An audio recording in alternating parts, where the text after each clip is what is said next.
Hi there, it's Ian here, and you're watching Grumpy Opinions, the show where I'm going to tell you all about what I think of films, TV shows, games, and life in general. Let's get on with the show. Outlander is the show about Roger Mackenzie and his fiancée Brianna and their extended family. Well, apparently this week is, because this week there's no Claire and Jamie.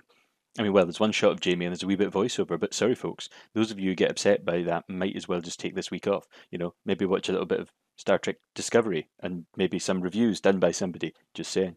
Anyway, episode 12, Providence, starts off with some of the Mohawk having a wee drink from a loving cup. And Roger's still there, but he's doing his gauntlet thing just like last week. And then one of the Braves clunks him on the arm and breaks it or something, so he's out. And that seems like that's kind of disappointing everyone. That's maybe his chances of being one of their warrior Braves out the window. Seems harsh. So he ends up still being a captive and a slave. And he's reduced to being a bit of a skivvy. But he meets a nice lady who speaks some French and has a wee baby. And then later on he's delivering wood and he smells at her. And then, he makes that guy from the other week kind of cross. And then they end up chucking him in a wee prison hut to learn or something. And he meets a French priest. And it turns out that the French priest fell in love with the Mohawk lassie and they had a kid. Yeah, that was his kid.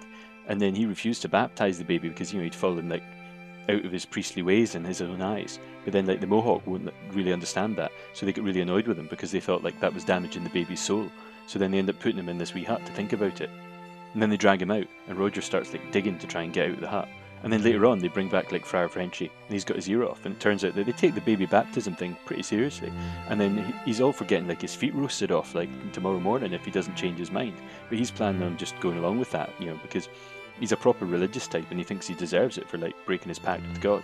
And Roger ends up going into a massive long rant about, he's been a fool for love as well and how he didn't take his way through the stones, and it turns out he put two and two together and realised it was Jamie that beat him up.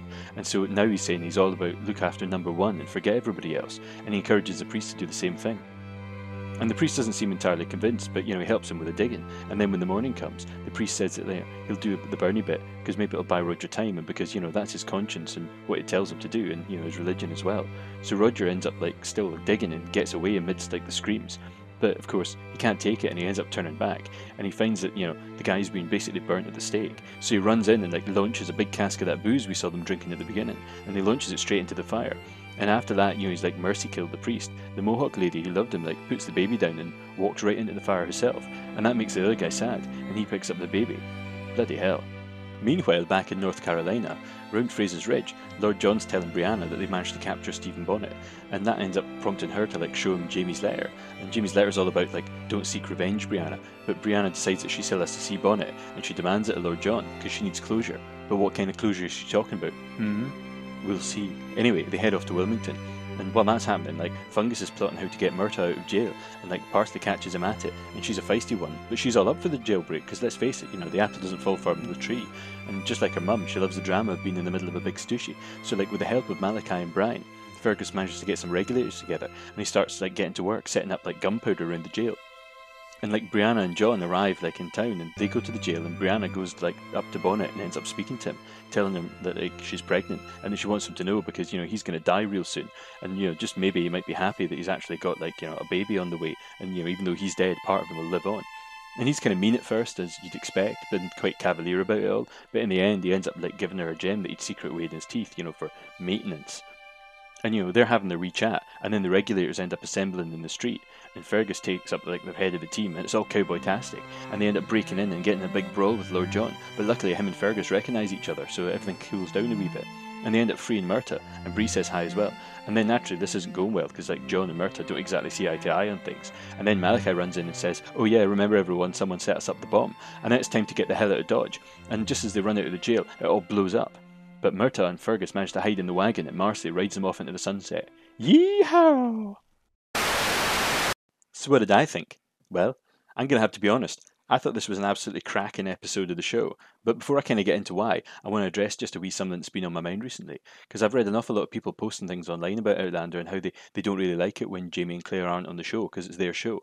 And I can kind of understand that. And I've mentioned this a couple of times, I think, during the season.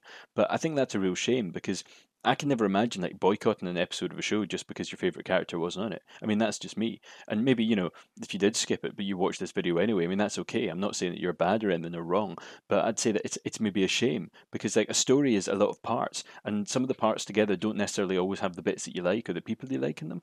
But if the show was all just Jamie and Claire at the start, or like mainly it was Claire and then it was Claire and Jamie. But I mean, by this point, we're now like 4 seasons in, and it's kind of a multi-handed ensemble. I mean, all the people that we've got from all the different like bits of the show that have come together, extended family, kids that have grown up. I mean, we've got loads of characters, and I'd say most of the best like book series and things and TV shows end up expanding from a couple of characters into a lot of people. And I'd say that the show kind of is better for it, and I'm really enjoying it. But anyway, on with my thinks. Now, starting off where I ended, I'd have to say that this jailbreak was one of the most fun sequences I've ever seen on the show. I mean, I know that technically it's maybe 100 and odd years too early, but this felt totally like a cowboy jailbreak from like an old western or something. I mean, it was kind of the fun stuff that Outlanders kind of lacked in the recent past. I mean, where shows like Black Sails, Game of Thrones, and that really revel in this kind of stuff. I feel like a lot of the time it tends to be a bit more kind of drama and kitchen sink stuff and inter-character stuff with like 2 or 3 characters. And this felt like a change. It was an escapade. It was kind of Ocean's 11-y stuff. It was a wee bit silly, but they've actually proven now that the regulators can be a serious bit of business, which makes sense historically because they're going to be important. And like Fungus has shown that despite his disability, he can be just as much of an action hero as the rest of the guys. And it was also cool to see that Marslei has shown herself to be somebody who can be relied upon for extreme situations, as well as for like action over inaction. I mean, she's a wife and a mother, but she's also a badass, and I think that's really good to see that. And I also wanted to commend like the Bree Bonnet scene because I thought that was really well done. Bonnet was like slimy and evil as ever. I really liked the acting there, and there was just that hint under the surface that maybe there was a wee bit concern and maybe a wee bit tenderness in his weird way about his potential baby. I mean, he's a crazy psycho, but maybe he's got a wee bit of heart somewhere hiding at the back. And also, it was like desperately he was trying to get out at the end, and I think that was really good because we didn't get to see him die, so maybe he might come back, and he could be maybe he's blown up. I mean, maybe he's all burnt and he'll come back like Two-Face or something like that from Batman. I mean, that would be pretty cool. And anyway, I also liked the fact that the end of that conversation reminded me of the end of Pan's Labyrinth with like the Commander and Mercedes, which is a great film if you ever get a chance to watch it. But the similar beats there in the story and like dialogue things, and I don't think it was a direct lift, but I think it was nicely complimentary. And I'd be very surprised if the people who made Outlander hadn't seen that and it hadn't popped into their heads. But the real meat of this episode was Roger, and I think that Richard Rankin really deserves some credit for holding together what's pretty much like 3/4 of an episode, more or less, by himself. I mean, let's face it, who else has actually done that in the show other than maybe like, Katrina Balfe in the first season? And, I mean, granted, some of it was a two-hander with that priest, but I mean, let's face it, he runs the full gamut from like determined to scared, resentful, brave, conflicted, and it was really good work. I think he did a really good job here, and, he deserves praise for that. And also, I would really like to praise Gregory Dominic Odjeg and Sarah Liss MacArthur, if I get their names right. Sorry if I didn't. They played like the Mohawk guy that was dragging along Roger, and like the Mohawk lady with the baby, and I really liked that. I thought they did amazing work with, let's face it, only a couple of scenes and very few lines of dialogue. It was mostly like silent acting. It was a lot of facial stuff, a lot of like little kind of just like showings of humanity between little looks and stuff and smirks and stuff. I mean, hell, I'd watch a show just about this village and just find out what happened to those guys. I mean, it was amazing. It was a wee mini story of like lost love and love almost regained and then lost again, and then a baby getting adopted after a fire suicide. I mean, look. What I'm saying is, I liked it. Right, I'm maybe not explaining it the best way. And I also really liked that this episode basically kind of contrasted the fact that the Mohawk ways and those of like the Christians are basically both equally and horribly constricting. And there was like people putting societal and religious rules above like love and kindness towards others, and it just ends up making like bad things happen and breeding hatred and sorrow. I mean, that's kind of how I interpret it, and maybe other people interpret it differently. But I kind of liked that. I thought that was an interesting little thing because it wasn't saying that either was better or worse. It was kind of saying that both basically can be equally bad if they're taken to extremes. But here's the thing, because it wasn't all perfect, and for me, the Roger thing was kind of frustrating. I mean, both because of like problems, like him never being told anything and then be expecting to know, like not to point or interrupt, and that was after being dragged for 700 miles and then beaten and his arm broken with no warning. Now, I'm not saying there's a problem with that in the story sense, but I mean, it just got really frustrating because you're watching it, and then it got to the scene where he basically tells the priest to hell with everyone, look after number one. in some ways I was actually kind of there with him, but then at the same time it was frustrating because I feel like, again, the show's actually making Roger less likable every week. I mean, even getting to the point where we're having sympathy for him for all the nasty stuff that's happening, but then the show's taken away by having him learning the wrong lessons. I mean, fair enough lessons for somebody to take from what's happened to him. I mean, yeah, you want to look after yourself. Maybe instead of chasing after your girlfriend and then not taking the really definite escape route, now you're going to get, possibly burnt alive and die horribly and your arm broken and you're basically a slave. I mean, those are the kind of things that would build it up if you were trying to make a villain out of somebody in a show, but he's not, and I think we all know that, and I think, frankly, it's not that kind of story. I mean, sorry, after 4 seasons of this and reading the first book, I kind of feel like I know what to expect from a Diana Gabaldon story, and Roger turning into the villain of the piece is not it. So, I mean, that bit when he turned around the woods, I was like, oh, fucking hell. Yeah, of course he did, but really? I mean, after all, what was all that like look after number one stuff you said? I mean, if you're really going to be all like, oh no, still sympathy and nice and stuff like that, why didn't you just tell the priest to be sympathetic and nice and devote his life to like the kid and the wife for the sake of their immortal souls? Because if his soul's already lost, maybe he should do that and like or just make some work to do something.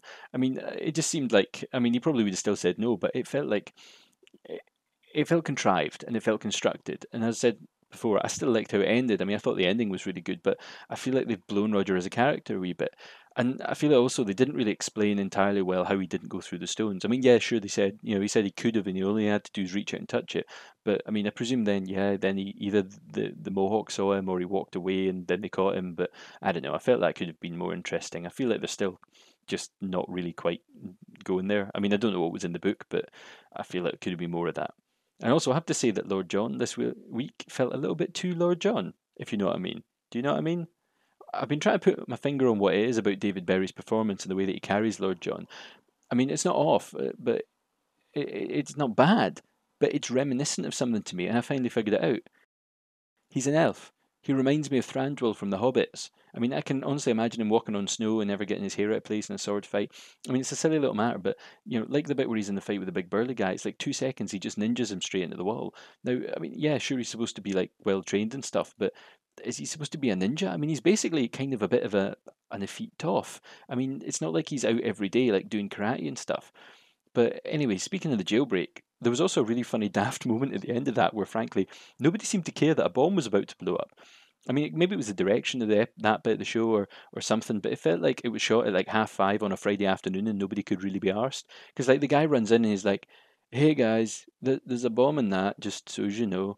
And then everyone kind of stands and chats for a bit. And then Murtagh says that line about saving the guy was just so totally unhurried. Get him out of here, lads. Now.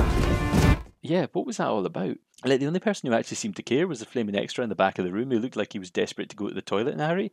But, I mean, more importantly, with that jailbreak, from a story point of view, I mean, as I said, it was great fun, but isn't it a wee bit crazy that Fergus and Brian, like, openly declare themselves outlaws like that? I mean, sure, Fergus hasn't had any joy with jobs in the area, but we're in the age before telegrams and such, so I understand that it's not like someone 20 miles down the road is immediately going to know who you are when you walk into town, because the only other thing would be like an artist impressions wanted poster. But it seems kind of careless, especially because we've established that these people have been working and living in Wilmington for months, if not like a year and odds now. So people are going to know them. I mean, surely one of those guards is going to have seen them in the street, and they're going to know like the French guy with one hand more than anybody. But anyway, still, I mean, overall this week I still had an awful lot of fun. And better yet, it didn't feel like a filler episode. And again, as I said, no Jamie and Claire, but I can live with that because it was a good episode this week. And it looks like next week, because I watched the wee promo, and it looks like next week will be probably all about them. And it could just be them, Ian and Roger. But with only one more episode to go before Droughtlander, I can't wait. And just in case you're bored or worried about the Droughtlander, I've actually started doing a series of videos of reviews of Star Trek Discovery, the new season that's just started. So there's a catch-up video as well, so feel free to check those out if you want something to watch. I'll be continuing that for the next 10 weeks, and probably some Handmaid's Tale reviews as well. And if there's anything else you fancy, like thinking that it would be nice for me to cover at some point, because I'll probably do Game of Thrones as well. But before the end of the season, now's the time to start making me think about it. So anyway, till next week, I've been Ian, and these have been my grumpy opinions.